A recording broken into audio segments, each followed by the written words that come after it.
We sat right on the border one night. We got unreal vocals.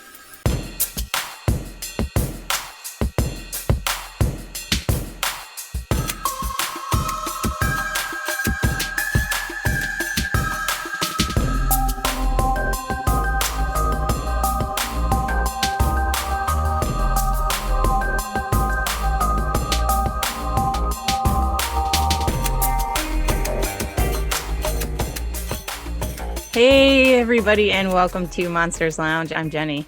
And I'm Tressa. Yeah, you are. Yeah. You know, Tressa, I was just thinking with watching some of these reels and whatnot that you have been posting, because I am really bad at it. I laugh like about half of the show. Like I love that about my you. That is my contribution, is the giggles. Listen, if you didn't, I would have no reason to be here because I would be saying a bunch of stupid stuff to a wall. That would be terrible. Yeah. That would be absolutely terrible. Also, apparently, as winter goes, my brain function declines, and I don't remember things, and I certainly don't remember timings or anything like that. So, apologies to you and everyone else that has to deal with it. No, it's okay. I left half of my purchases at the store the other day because I was so smart. So it's fine. I feel so awful. Like, can I make you some soup? Did you make me do that? I think so. I think I did. I think it was just contagious at this point. Winter, cold, and brain's like, no thanks. Absolutely not. Not today. Nope. Yeah.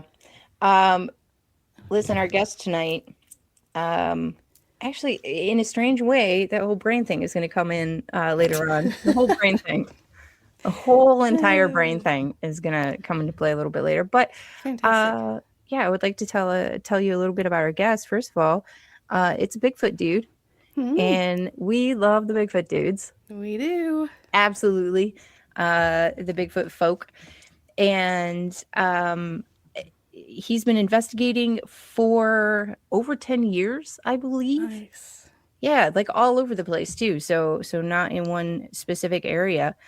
Lot of really interesting stuff that he's been talking about. Anyway, Chris Reinhardt was actually just recently a guest on Dave Schrader's Paranormal 360. I'm unfamiliar. And it's a radio program. Oh. Somewhat connected to the network that we're also on. That's okay. We'll get there. We'll get there. I'll explain it I have charts. I love a chart. Yeah, I have graphs. I have a pie chart and a graph that I will Seems pull unnecessary, down. But okay. It might be a little bit unnecessary, but why else would I have this pointer that I have? I don't think you do. Yeah, I don't. I need to get one of those.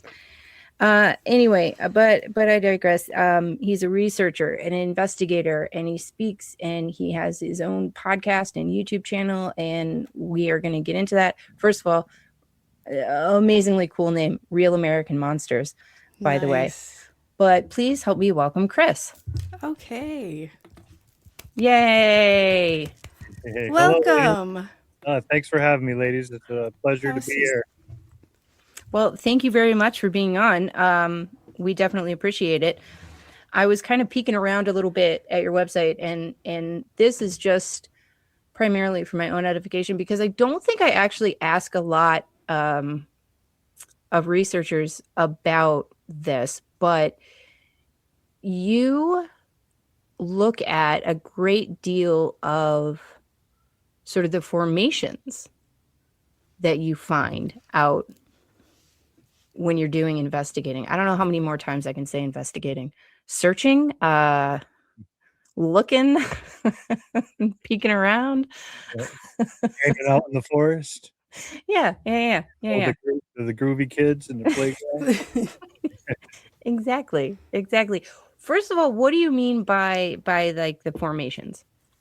So they call them the stick structures. They call them glyphs. There's a lot of names for them. And when I first started, I got into this all by watching YouTube videos. And I had a couple people that I would watch on a regular basis, and they were following these stick structures like X's and asterisks and stuff like that in the forest that you would just find out of place.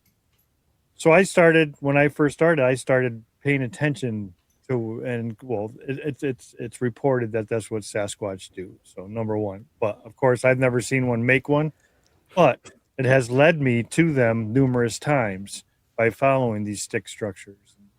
There's a lot of folks out there that think they know what they mean, and they've taken the time to study each one, and they could even tell you, like, if there's like a campsite, and they'll have put a marking outside the campsite, and they'll know what they use, and it's all around the country, and it'll be the same sign.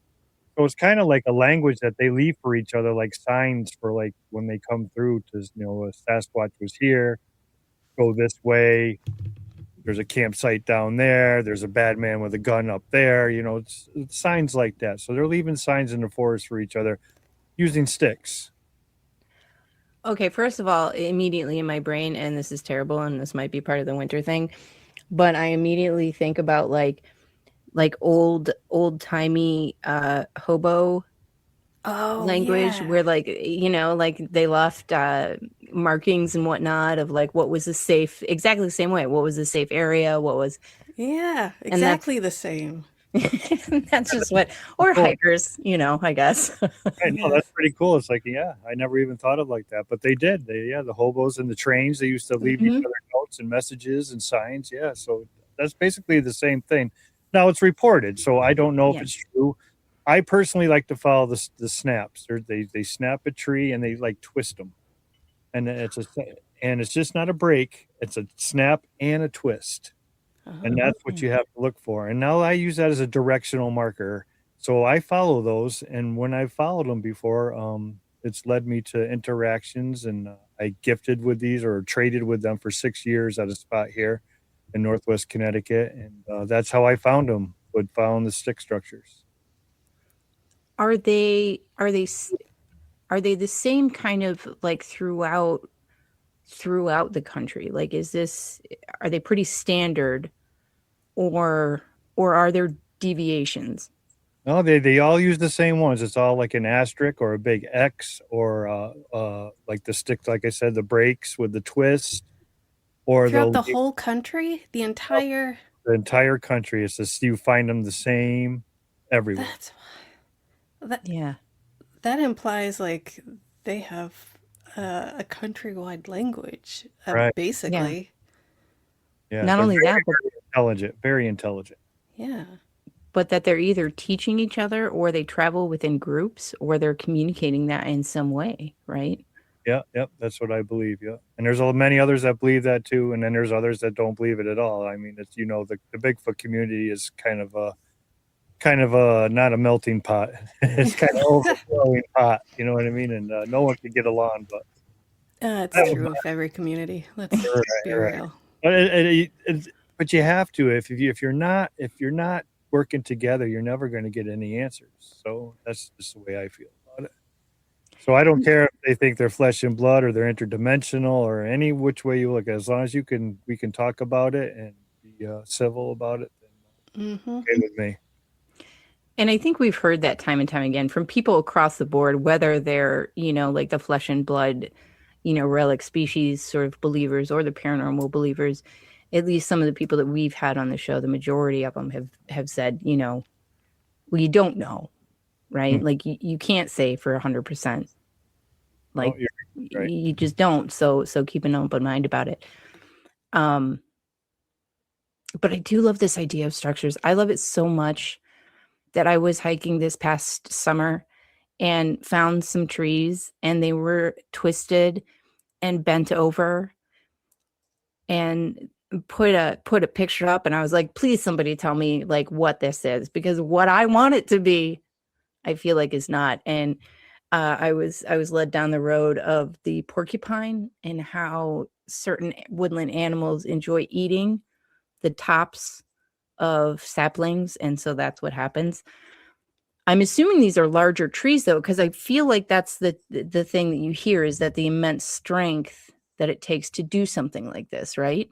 Right. Well, they come in all shapes and forms. The area that I was when here in Northwest Connecticut, they don't use them as much. They use the brakes, like I talked about. They use small ones. They're very tiny. Um, Oh. I found like a bow. You just said they're called bows or arches or whatever. I found a stick that was stuck in a broken, like an old stump, and it was stuck right in the middle of the stump, and then it was bent over and then stuck in the ground. It was the coolest thing that I've ever. It's just still the coolest thing I've ever found before. Look at my hair standing straight up just talking about it. Um, but here in Connecticut, they leave small ones. Like out in Colorado, out in the mountains there, they use huge structures. But you have to do your due diligence. You have to see if it was manipulated or it was just grew that way or it fell that way. You have to go through you have to go through the process of determining if something made it with two hands or it just grew. Because arches, they can grow towards the sunlight and then they bow Right. over, they get heavy, or something falls on it when they're a young sapling and then they just grow up over time. So those are some of the things you have to look out for. But once you get the eye for it, you can find out what was manipulated and what wasn't. Because that stick, I tell you right now, didn't get stuck in that stump and then stuck over in the ground by itself, falling from a tree. It just couldn't happen. Yeah. And then they would stick little twigs in the ground about 6 inches, like a twig, and then they would just stick it straight into the ground, and they would just be pointing out, and we would follow them along the trails. But that doesn't happen by itself either. A little twig cannot fall, especially in the substrate of Connecticut, which is hard as a rock. Yeah. It just doesn't fall from a tree and go 6 inches in the ground. A little twig, it just can't happen. So those are the things that you got to look out for. Your head's always on the swivel. Yeah.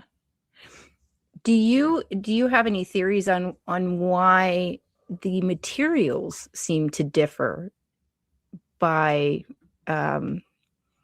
geography, I guess?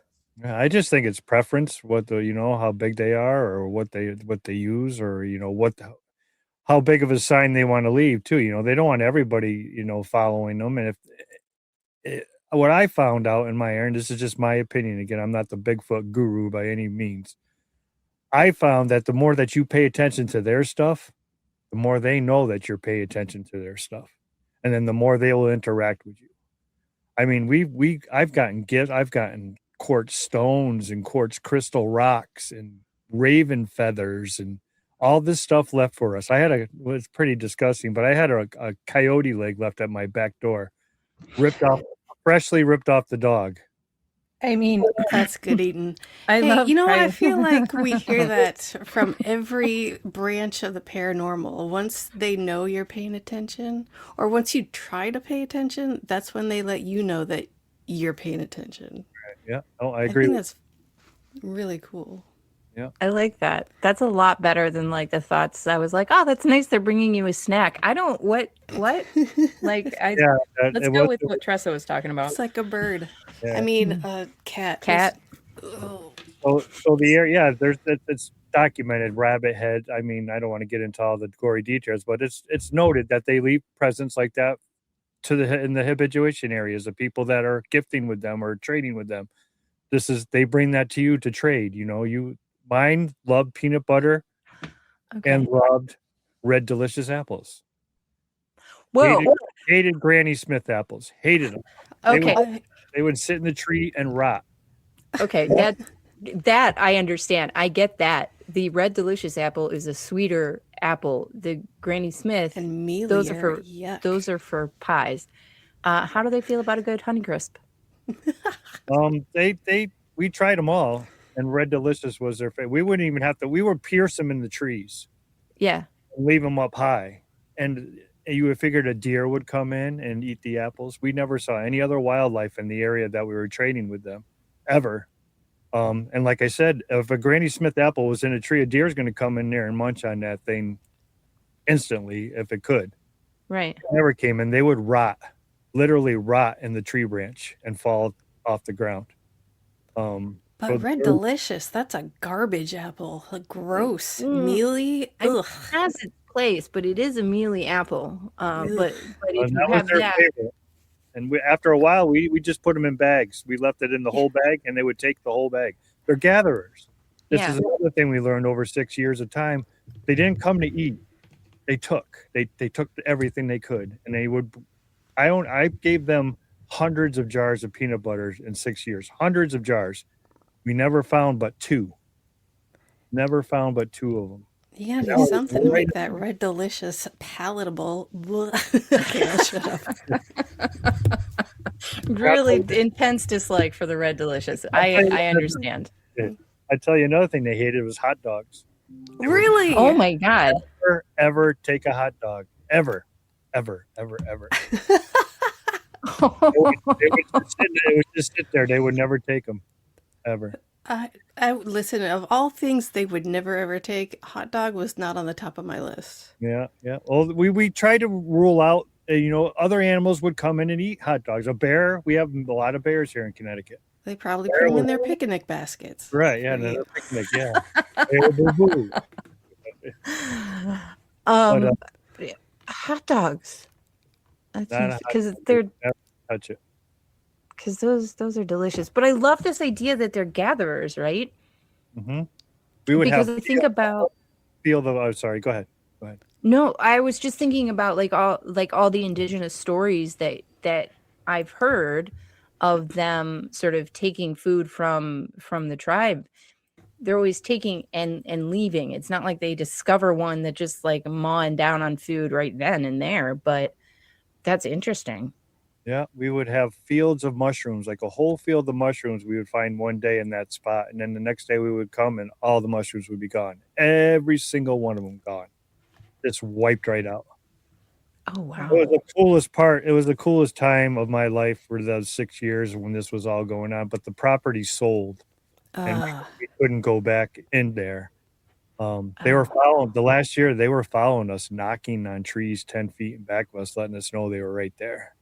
It was really, and then the property got sold and we couldn't go back in.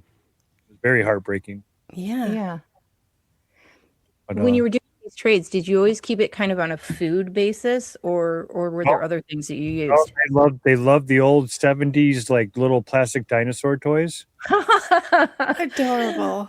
That is the cutest thing I've ever heard. Would take them. They would love that. We had a quartz crystal stone that we played a game. They would take it. They would bring it back. They would bring it back again. We would put it somewhere else. They would take it. They would be gone for a little while. They would bring it back. We had a stuffed monkey. This is the coolest thing. We had a stuffed monkey, and we used to tie it in a tree.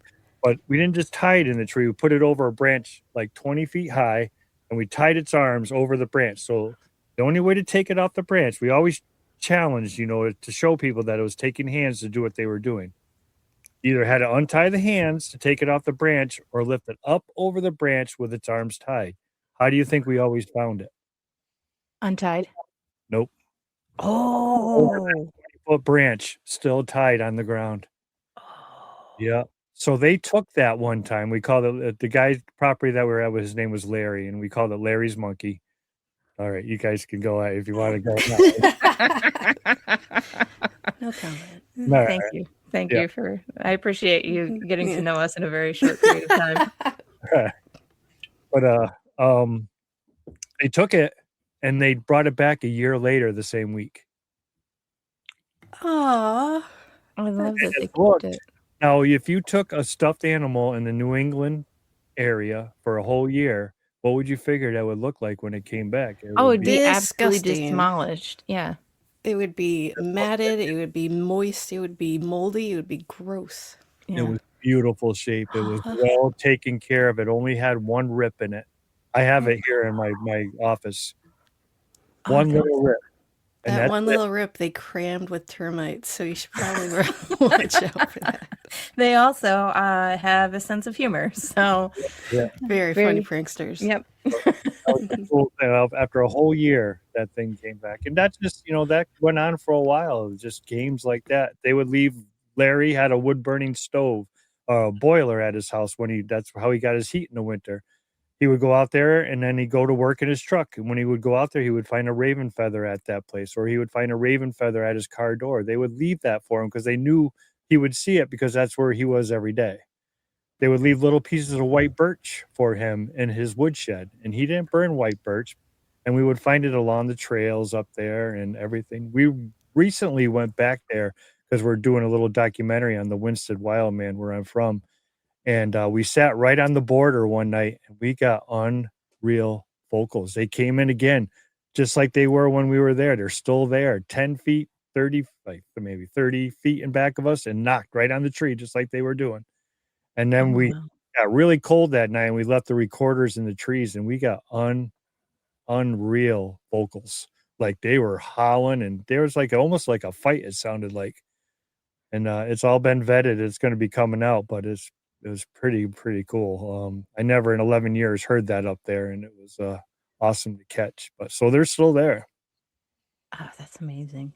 Yeah. That kind of brings me into the next thing that I wanted to cover with you, and I'm going to take a liberty and very briefly summarize where I get to this question. Right, so you were most recently interviewed on the Paranormal 360 with Dave Schrader, and one of the things that you had mentioned was a story about discovering that there were some that were emptying out hummingbird feeders or doing something with the hummingbird feeders and kind of getting rid of them, and you came to the conclusion that there was something very significant about the megahertz at which hummingbirds, like the noise that they make, right? Yep. Which was the number 40, I believe. 40. And then you had a confirmation from somebody who had recorded a Bigfoot making the same level of sound. Yep, that's correct. So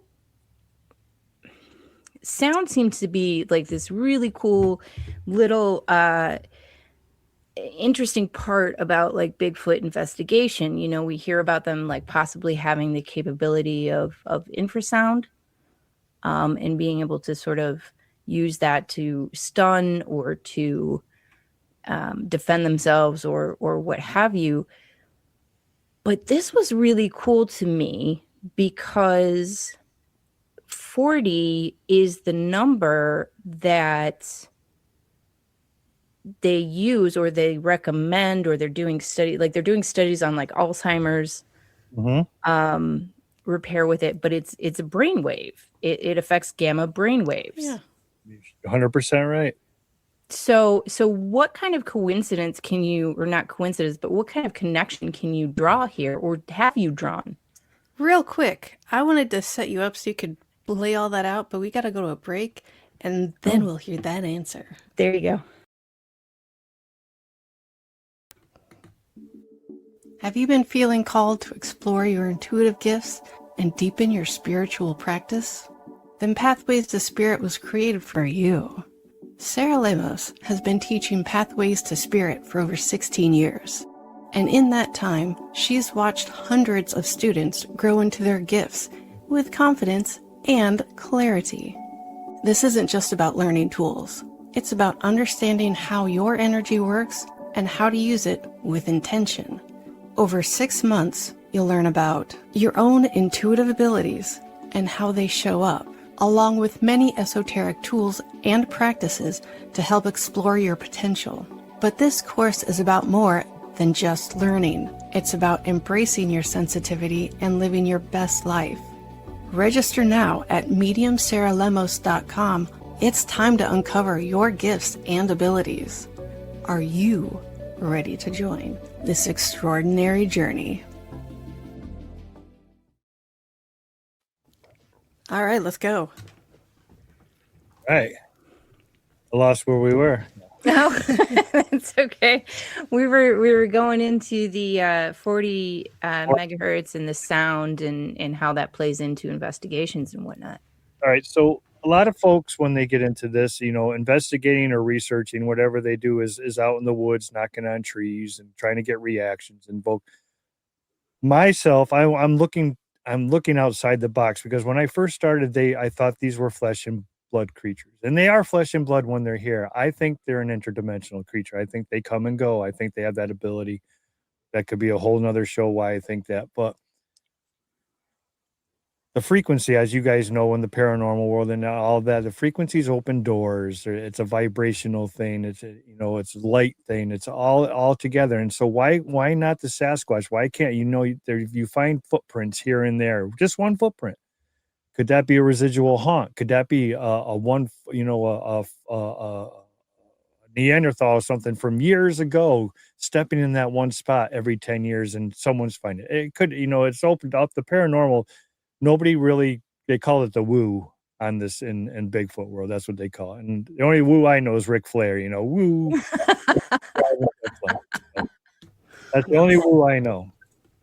But once I started getting the paranormal stuff happening to me, I mean, I've had to have my house blessed 3 times and smudged, and I had a priest come to my house, and I had scratches on my arm, and my grandbabies were seeing monsters in the house. It's had a lot of crazy stuff, and that's coming back from the woods and being around these guys. And then once we started getting hit with the radio frequency waves and all that and measuring that, and then I looked into the paranormal and started, watching how you would, I don't know if you're investigators, but how you all investigate or, look at the paranormal world and what devices you're using. So I started implementing that, and some of my friends started implementing that. So the 40 hertz came about because we have a hummingbird. My wife feeds every animal in the world out here. She has pet possums right now. She has 2 possums she's taking care of for the winter. Any animal and every animal in the world. So she has hummingbirds, and every night her hummingbird feeder was being robbed of its whole gallon of juice every night, and the flowers were plucked off of it and tossed everywhere. So for 4 straight days, this happened, and on that last day, she comes in the house, and all her flowers they're taken this time. They're gone. So she knew what was going on now. She came in the house. She goes, "You go out there and you tell your friends that I want my flowers back." Yeah. I'm like, "Okay, Maria, that's going to work. I'll go out there and I will tell them." I don't think that's going to work. She goes, "You go out there and tell them." So I did. And the next morning she came back in, and she's from feeding everybody and getting her stuff. And she comes right. She goes, "You're not going to believe this." I'm like, "What? Your liquid's gone?" She goes, "No. All the flowers are back, and they're in a nice little pile directly underneath the hummingbird feeder." Stop. Now, this is your experience. This isn't my experience. So I have a friend named MK Davis, and I was telling about all the stuff that was going on with the hummingbird. And now I know it's a Sasquatch. Now I know it was them. I know it was them. They come here to visit. I know that for a fact. I've had a blacked out helicopter over my house for 15 minutes hovering.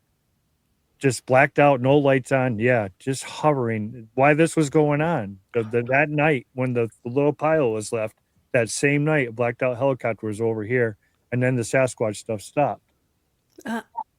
But I told my friend, and he goes, "I don't think he's like, "I don't think they like hummingbirds." I'm like, "What do you mean?" He goes, "They do the same thing to my feeders down here. They ruin them. They pluck them off. They break them. They do this, and it's been going on for a while." So I'm not the researcher that's out knocking on woods. I got to figure out what's up with the hummingbirds. What's this? So I went into the hummingbirds, and their base wing, when they're flying by your head, when you hear that, when they're just moving, that's 40 hertz. So I got a 40 hertz tuning fork. I went out to my areas. I brought 3 of something in that threw rocks at us. A group of 5 of us. 3 of them started throwing rocks at us by playing that 40 hertz. So I'm good friends with Doug Hychek from Monster Quest. He's like one of my really good friends. And I'm telling him about the whole hummingbird thing. He says, "Chris, you're not going to believe this. You gotta listen to this." So he calls up his friend David Ellis. Now David Ellis is part of the Olympic Project up in Washington, and they're pretty big names in the Bigfoot world. And he has like 500 recordings of Sasquatch. He's an audio guy. He says, so Doug says, "Tell David your story." So I told him the story I just told you all. And David says, "Well, I got a story for you." He says, "There's a man named Tristan Yolton and his mother, and they were gifting Sasquatch up in Washington State. They left out a jar of peanut butter. And when the Sasquatch came up, they were recording. And when he was eating the peanut butter, because he'd have his fingers dipping into the peanut butter, finger marks, swiping into the peanut butter. They love peanut butter for some reason. Who doesn't? I mean, right? who doesn't? Seriously. Right. He's humming. like singing, like he's having a good old, and they got it recorded. He goes, Chris, guess what hertz level Bigfoot's humming at? I bet it was 40. It was 40 hertz, Tressa. 40 Ugh. hertz. I mean, and then my head just went boom, and everybody's head just went boom. So we put it out across America. Anybody in habituation Bigfoot areas ever heard a hummingbird or have recordings? Mm-hmm. Sierra Mountains, North Carolina, Texas, they all over the place. pouring in hummingbird vibrations, hummingbird sounds. And David put them into the machine and did all his programs. 40 hertz. They're all 40 hertz.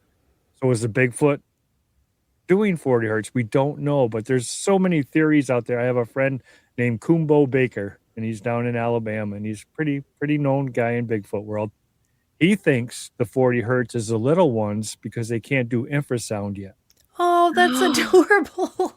So when the little ones use the 40 hertz, the big ones come. And that's what happens when you use that 40 hertz, they come. Oh, They get there and they find out that there's no little one there. They kind of, here comes the they get stone. cranky. They get cranky. Yeah, Exactly. why wouldn't you? Right. So that's the theory on it. There's a lot of theories on it, but that's a pretty cool theory. So we call blasted that up at Snow Grove Lake up in Canada, where Monster Quest filmed up there. And Yeah. we had an orb show that night. Unreal. Like 8 orbs started surrounding the cabin. And we saw big white orbs on the lake after call blast 40 hertz. It was very, very cool. That is amazing. That was the only night we call blasted the 40 hertz. The night when and then we had an EVP that comes across the security camera. He goes, I'll talk with you. It was blue collar Bigfoot. Is really for people to really dive into, and Have you thought about doing a little digging on other animals that use that infrasound and what their young sound like? No, I've never. I mean, if a working theory is that it's the younger Sasquatches are the ones more responsible for making that noise, and it's like a communication tool. I wonder if the other animals that we know of that can make that sound, what is it? Tigers, large. Yeah. You're right. Predatory cats. Like, I wonder if their cubs make noises in that range. Oh, that is. Well, I'm going to find out. I'll tell you that. I don't know, but that's awesome. I mean, just to draw a comparison, right? Like, just to at least. Yeah. No, who knows? I've never done that. I know I've never even thought about it. But yeah, what if the little ones they can't do because infrasounds, we can't hear it. Yeah. It's below our hearing. So imagine Right. if the cubs can do that 40 hertz, and that's what they're doing too. And that's the only thing they can do with their little. I'm going to look into that. Thank you. Hey, no problem. Like, I would love to. Yeah, let me know when you look into it, because that would be cool. Oh no, I'm Maybe cooler. it's probably after the show. But that's pretty wild. I don't know why they use it, but it's I'm pretty 100% sure now. In my opinion, again, I'm not the guru, but I think Bigfoot used 40 hertz for something. It's something that's them, and a lot of folks just want to write it off. They don't even take it as a discovery, and it's a pretty big discovery that we believe. Doug thinks so, and David thinks so, and the people involved really think that it's like one of the biggest discoveries the last 10 years. Nothing's really come up with the Bigfoot in the last 10 years. Footprint or this and that, but this is something that they do. This is vocally, and it's pretty neat. So, gives us. I would absolutely agree. I mean, like in looking at how those frequencies sort of transfer over, right? Like a cat's purr is the frequency that's supposedly responsible, theoretically responsible for bone density and healing. Who knew? Tuning forks are amazing tools. Cats might want to kill you, but they want you to be healthy when when they I do. think they want themselves to be healthy, and you just happen to be there. That might also be true. Yes. Yeah, it's the whole thing. Very cool stuff though when everybody puts their heads together. That's what I mean. Like Doug from Monster Quest, he doesn't believe the same things I believe, and he's he's a famous producer. He's got one of the biggest shows of cryptids of all time, and he doesn't care what I think. He doesn't, you know what I mean? Not like he doesn't care what I think. He just doesn't bother him that I think they're interdimensional, because you don't know. Nobody knows. And I could be 100% wrong, but I'm just going where the evidence has Yeah, and you could be 100% right, and it's fine. Yeah. It doesn't matter. It's still a really fun mystery to explore. yeah, Mhm. yeah. No, you're 100% right. That's what I don't drink, I don't smoke, I don't do any. I'm a pretty boring guy, but this is my out, and I love to do it. So this is why I do it. Well, and I absolutely love that as well. And I have another question relating to that interview, but since we are talking about like the differing, well, we can get to that later. So my next question for you is you also mentioned, in support of kind of the paranormal realm of the Sasquatch, radioactive slime. Hello. Yeah. Yeah. So the Sasquatch leave like a white residue, like on mirrors and windows that they lean up against, and it's being actually DNA tested now, and they call it. See, I can't ever remember the name of it. They got so many names for it, but it's a white residue. So I think now it's radioactive. Now it's radioactive. If you get to put a Geiger counter on it, there's been testing done on footprints that it has traces of radioactivity in it. I think that's coming from the doorways. I think it's coming from that other realm. Oh, that kind of doorway. Got it. So they're Like- coming, but they're covered in that stuff because they just come in and they put their arms on it, or they're in that realm, and that's how they're leaving. That's what they're leaving behind. There's nothing, but it's all over the country. To be clear, just for the dummies like myself, you're talking about portals, not actual physical doorways that they may have been close to in a house. Right, You're right, talking yeah. about portals, because I was a little confused for a second. But yes, that was my first thought once I heard radioactivity. Yeah, absolutely, portals. Yeah. Right. Yeah. So I carry a Geiger counter in my backpack, and that probably too many Bigfoot guys do. But I'm waiting for that opportunity to test this stuff, because I bet you a cup of coffee right now that it's radioactive. I bet you if I can get a fresh sample, I bet you it is. And it's found in a lot of habituation. There's a lady in Ohio. Her name is Snow White Bigfoot, and she finds it on her windows and on her car doors. She has the most amazing prints you have ever seen of Bigfoot in your life on her car doors, little babies in mother's arms, like resting up against her car. So make sure you guys ever on the YouTube, look up at Snow White Bigfoot. You will see some amazing samples of what I'm talking about. And they're actually being tested right now with DNA. But if it's from the other realms and that's what's going on, again, she doesn't believe in that stuff. I do, and that's why. Okay. Yeah, she's not she thinks that they're flesh and blood, but that's okay. But she has some amazing samples. Wait till if you guys check it out. Yeah, and if it's residue from a portal, it's not going to have DNA, and that's fine. It's still weird. Right. Yeah, and it's found everywhere: Alabama, Ohio, California. It's in New York. Big old handprints, big old face prints, like they're licking in at your car. You see their cheek and their nose like this. I remember seeing a video of one pressing its face up against the window and putting their hand on it, and there was residue. And I was like, that's real gross. What is going on there? Yeah. Real gross. Who was the first person who was like, hey, look at all this stuff. Let's test it for radioactivity. Like, how did that line of research go? Well, I think that's the woo guys. That's all, the woo, that's what they call it. But these guys have been around for a long time. There's been guys that have been using Geiger counters for over 30 years in the field. and they're paranormal guys too, but they've been testing this stuff, and I believe it was Texas. I can't remember his name, but he actually tested it, and it definitely came back a reading on it. So Okay. So they were kind of looking for something. They were using these tools that, I mean, I don't really do the ghost hunting, so I don't know if they use that typically in the ghost No, hunts or they- not. I don't know But much about it. I'm just learning about it more and more, but it's got I just think they all use the same. I think it's all intertwined. I think it's all okay. weaved together. I believe the whole phenomenon is all together. I think it's a dimensional thing.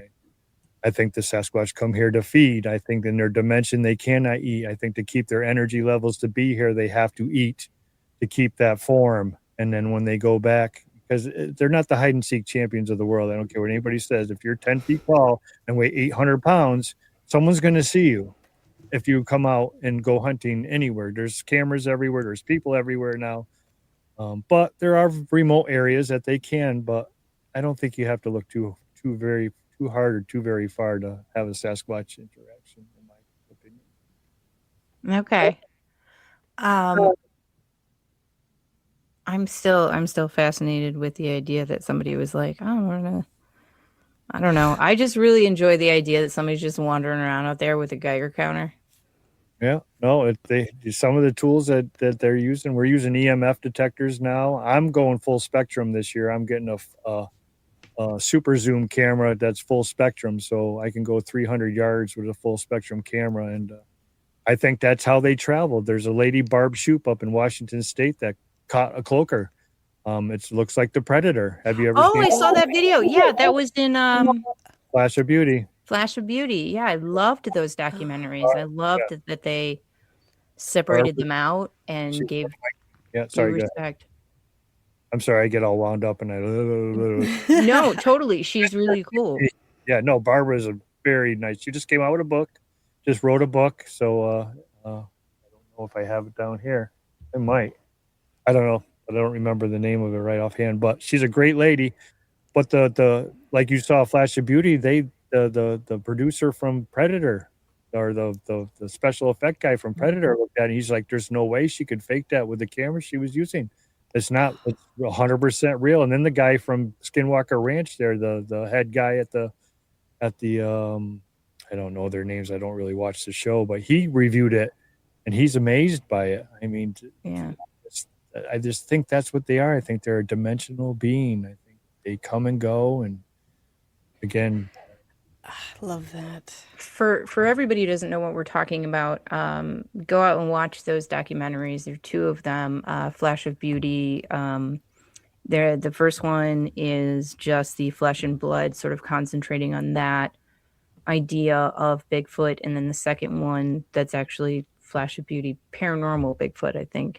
Yep. Obviously centers on and they do a phenomenal job. So whatever camp do. you're in, like everything's covered very well and with, as we were saying, a lot of respect. So Right. Yes, Yeah, they're they're great. A great pair of documentaries. mhm. Thank you for that ad, Jenny. Here is another one.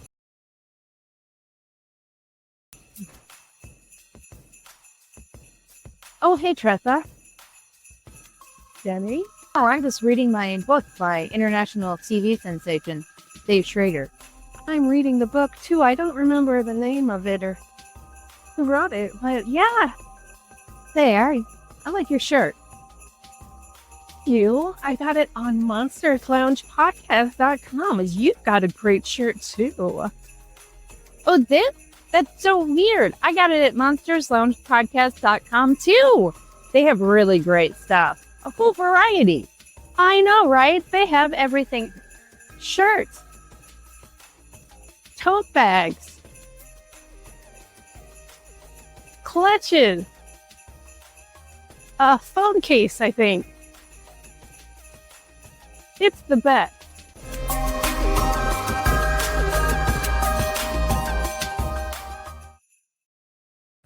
I'm so glad that we ran the Christmas one. Me too. So much better. are those five speed or 4-speed clutches? We have both, so Oh, we're well equipped. Nice. Nice. I have no idea what a clutch is, so It's all right. It's Pretty soon we're going to start carrying our own line of Geiger counters That's all right, right. cool. and picnic baskets. And Yeah. cat shirts. And red delicious apples. No, garbage.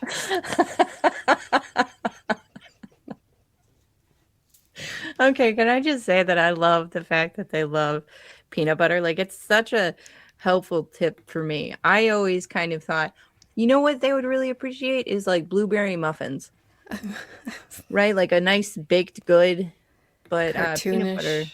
Yeah, no. I used to leave stones. I put the peanut butter jar in a stump, and I would put a stone on top of it. And then when we would go up, the peanut butter jar would be gone, and the stone would be directly underneath where the peanut butter jar was. So they would lift up the stone, take the peanut butter, and put the stone back down. That's how we tested the hands. That's bears can't do that. Raccoons can't do that. No Why animal. would they? And we never saw another human in there for 6 years. There was never. This was a private property in the middle of the woods. They knocked. We were looking forever to find a spot to start trading with them. They knocked on a tree, our first knocks while we were out there, and we went to that spot where we knocked out, and there was this big old rock sitting in the middle right there. So we stayed there for 6 years. It was pretty incredible. Oh, At that the is end, we were burying the gifts under the ground in Tupperware containers with rocks and dirt and everything on top of it, and a little marker stone that was there since day one, so they knew where to go.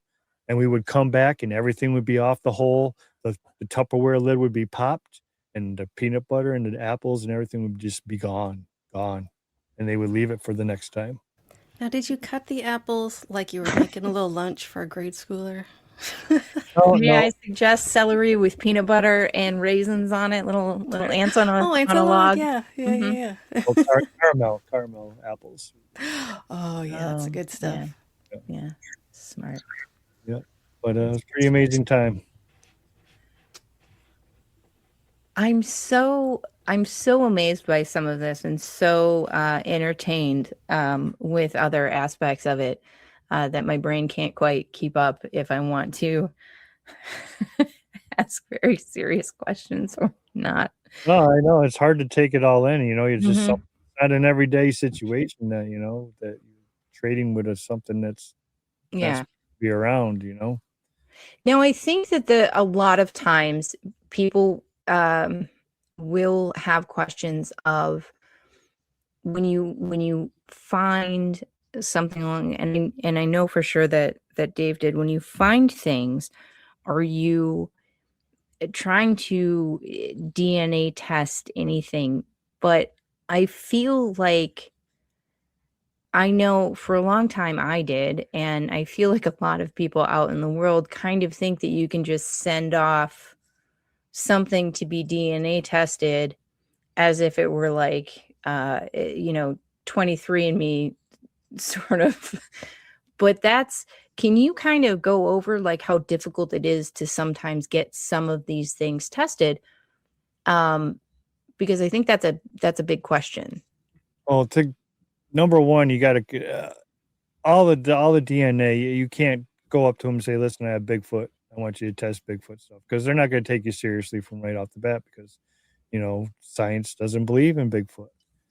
So you have to come up with a different way. Doug has come up with a different way. I can't say how he did it this time, but he's come up with a different way to have something tested without having folks knowing that it's a Bigfoot. It's actually a blood sample that was on a rock from it's stepped on something sharp, and then they follow the blood trail, and so they have like fresh blood. But they came up with another plan. But there's a big study in North Carolina going on right now that's they're getting a ton of samples from around America for it. So there's those people that are halfway interested in what's going on. But the only problem is the problem with Bigfoot DNA is that the female side of it always comes back like human. It's human, woman, it's a Western European or wherever.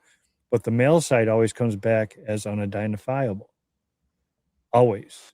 There is no male side to the Bigfoot genome. So that's where Melba Ketchum, you ever hear of the study that Melba Ketchum did? So she claimed it to be angel DNA because there's a lot of thoughts that they're angels. They're Nephilim. Okay. There's so many sides to everything, and but most of the samples come back as unidentifiable. So they just throw it out because there's no male end to it. So Question is what I do here. Have you gathered all the unidentifiable DNA to compare it against each other? yeah, I don't know where it goes after that comes back. What they do with it, if they dump it. I personally have never had any DNA except for that monkey. I sent little hairs away from it just to see if there was anything, they could get, like saliva or anything. But you have to have, like you said, there has to be like either super fresh or super really good DNA or something. I don't know the ins and outs about all of that because I've never really had to do any of it. But there's a big study going on right now. It's called Legend Meets Science 2. Doug's doing a whole documentary, and that's wow. So I mean, there's samples like Snow White Bigfoot has samples from her place from the handprint, the junk that's being tested. Blood samples are being tested, hairs are being tested. When we went back up to Snow Grove Lake, did you guys familiar with Monster Quest? Did you ever see Slightly. when Sasquatch attacks, when the cabin up in the middle of nowhere, when they got dropped off by the plane, got attacked? Yeah. We went back there 2 years ago, and the cabin was broken into again, trash. And while we're up there, we found a hair on the door, a nice Bigfoot hair. It matches a Bigfoot hair. We sampled it, so that's being tested. Nice. So I'm not a really big DNA guy, so I wish I could answer your questions a little bit better than I am instead of just. Yeah, I probably should have said have you. I just meant in general have. Oh no, I the wish I samples. knew. I got to be honest. I'm not too up on it, but I know that the male end is very hard. It's never come back to any genome at all. So That's fascinating. Which is also, it's fascinating and also kind of better than the actual definitive proof of it being a different animal. Yeah. So it's still very cool. that's where they came up with the angel DNA because the Nephilim. The whole story about the Nephilim, the angels came to mated with the human women on Earth, and then their offspring were ugly and couldn't see man and were giants and all that. So they think that the Sasquatch are descendants of the Nephilim. Interesting. So they have angel abilities. So again, hence dimensional travel or whatever or any of that stuff.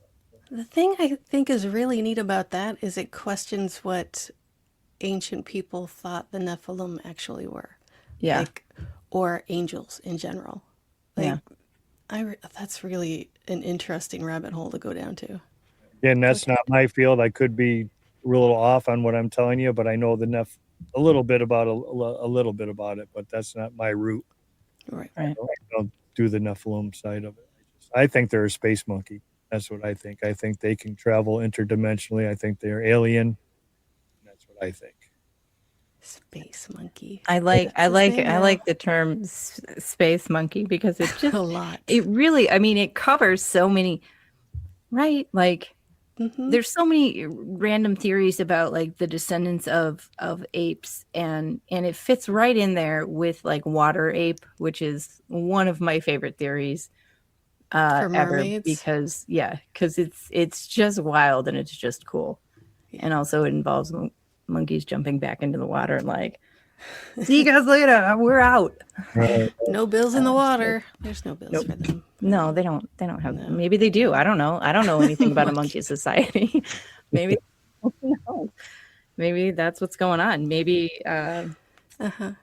maybe that's Listen, what's we're going on at the with end of the hour here, Jenny. You got any more anything you'd like to add before we have some plugs? Yeah, I think one of the coolest things about and I noticed this definitely with you of like getting out into the woods, and I like this idea that we sort of have these modern day conservationists, which are actually people who are investigating these strange and unusual creatures, and I love that. And I'd love for people to I don't know, like get that whole idea, And I'd love for people to be able to find you too. So please tell us all where we can find you. So my podcast is on the Untold Radio Network, and that's on YouTube and all the other podcasts like Spotify and everything. So the name of that's obviously Real American Monsters. My YouTube channel, which is going under, we're going under major renovations because I got hundreds of acres of private property this year, and I'm going to try to draw these guys in with the frequencies. So, and I invested in Starlink, and we're going to go live while we're out there. Oh, that's exciting. Do all this stuff. So that's going to be on my YouTube channel, which is called Real American Monsters.